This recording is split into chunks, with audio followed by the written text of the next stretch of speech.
The greatest skill a salesperson has is listening. Make sure that your human salespeople excel in those fields where computers are not good at. Help me make sense of that information. And that's where you can build trust very, very quickly. Hello everybody, my name is Rokas and I have a great honor today to present Mr. Steven Van Belleghem. Hey Rokas. Enchanté.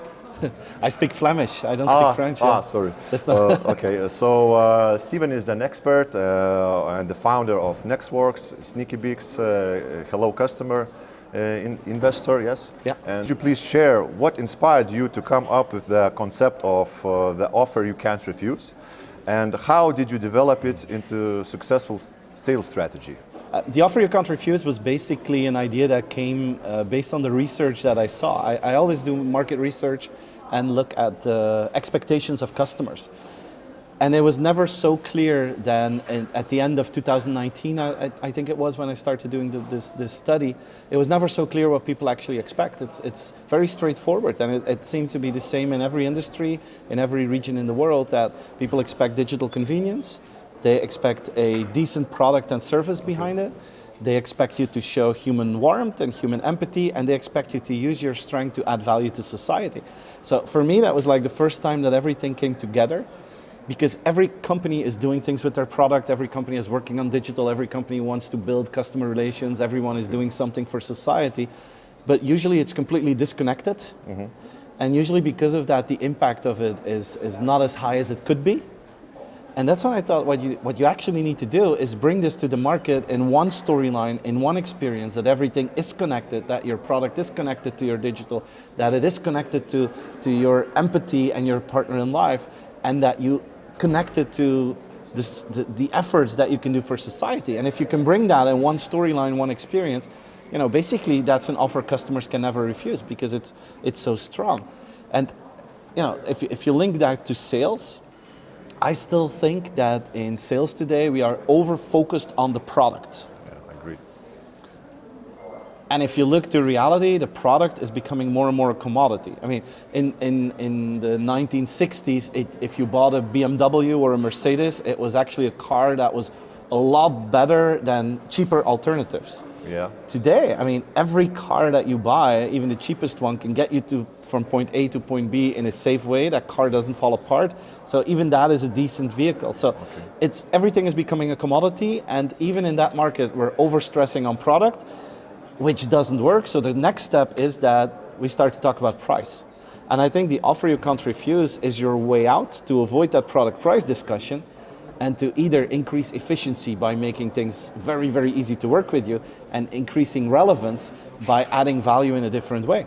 And if you can do that, you know, then you have a completely different sales discussion. Okay, so my next question would be, how can businesses identify what their customers truly want and need in order to create an irresistible offer that they can't refuse? This is a very important question. This is about listening to the market, right? You know, in school they teach us to read, but they don't learn us to read in between the lines. I agree totally. And I think this is what we need in the market, that you learn to listen what people are saying in between the lines. And very often if you get customer feedback, you don't need to implement it in a direct way. Like I saw this market study that Ford did a couple of years ago about the adoption of electrical vehicles. And one of the barriers from that study was that some people said we're going to miss the smell of gasoline.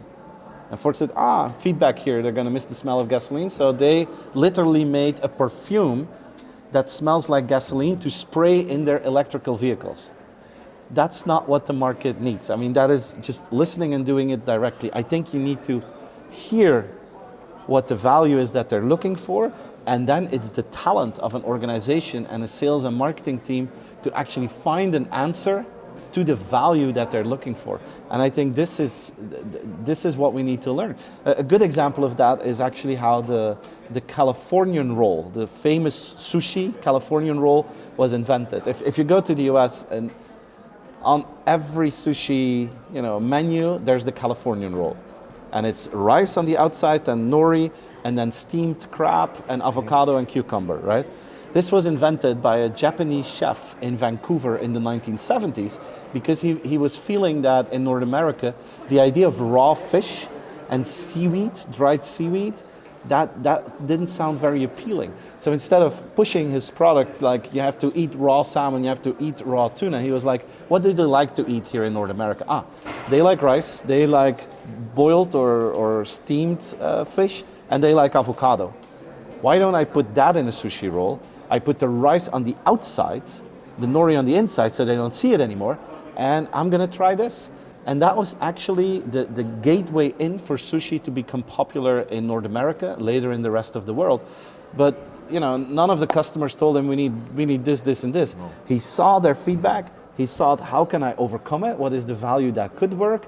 And that is how the Californian roll was created and how he made sushi popular. Nice. I also a salesman.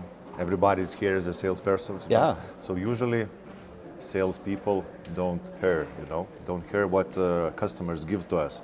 So it's a very nice advice, to look deeper and to listen what we really wish and what we really want.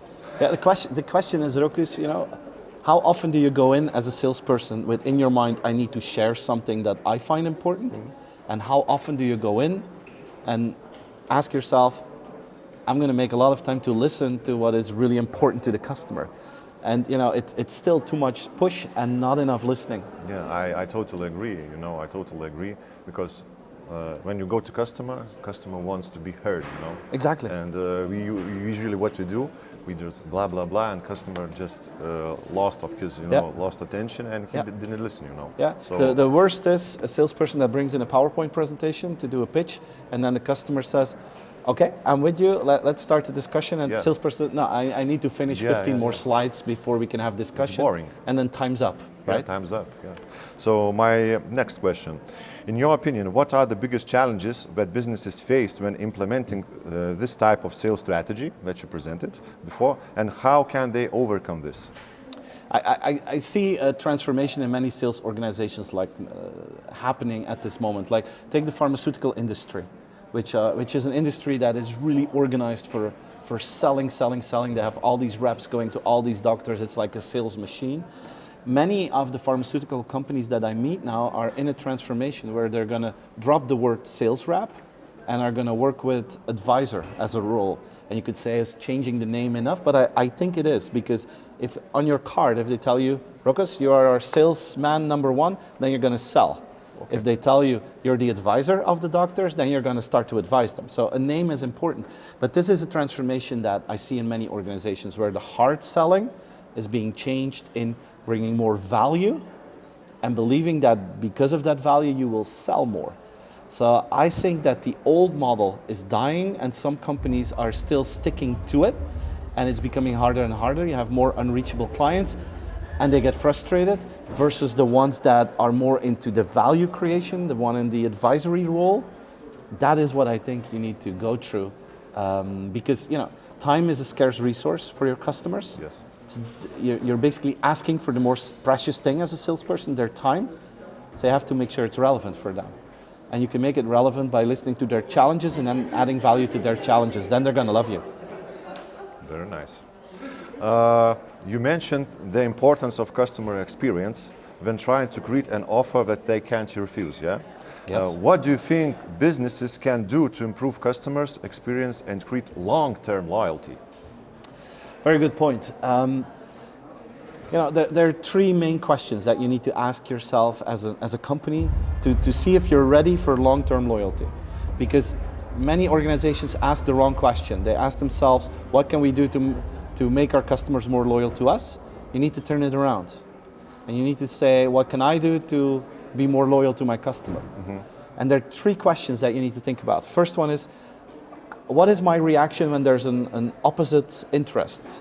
Like when something happens and maybe you have to do a financial effort without return for the customer. Are you willing to hurt yourself in the short run to gain trust in the long run? Opposing interest. Let me give you an example. Okay. Take the telco industry.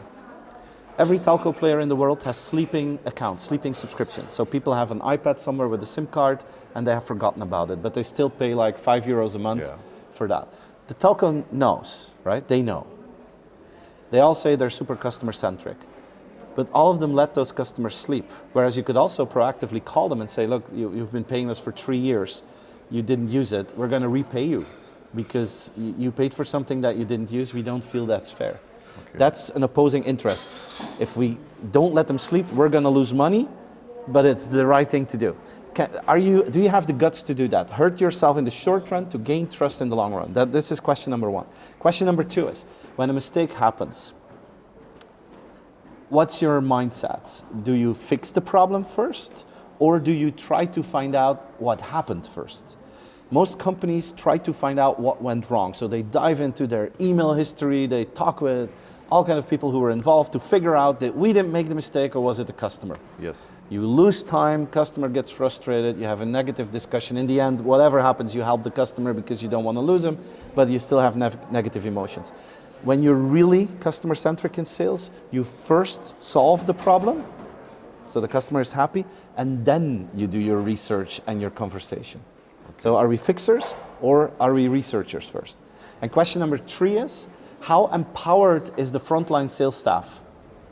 How far can they go to compensate clients and to surprise clients without having to ask permission to the general manager sales? The more authority, the more freedom in decision making the sales rep has, the higher your points on customer experience.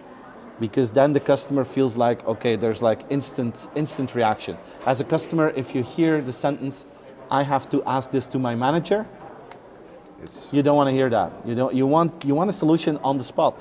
So as a sales manager, you need to trust your team and give them the authority to compensate and to surprise customers. Those are 3 questions: opposite interest, fix it or find out who did it, and how much freedom do our salespeople have. That learns me a lot about the customer mindset of a sales organization. Very, very nice advice to all of us. Thank you. Salespeople.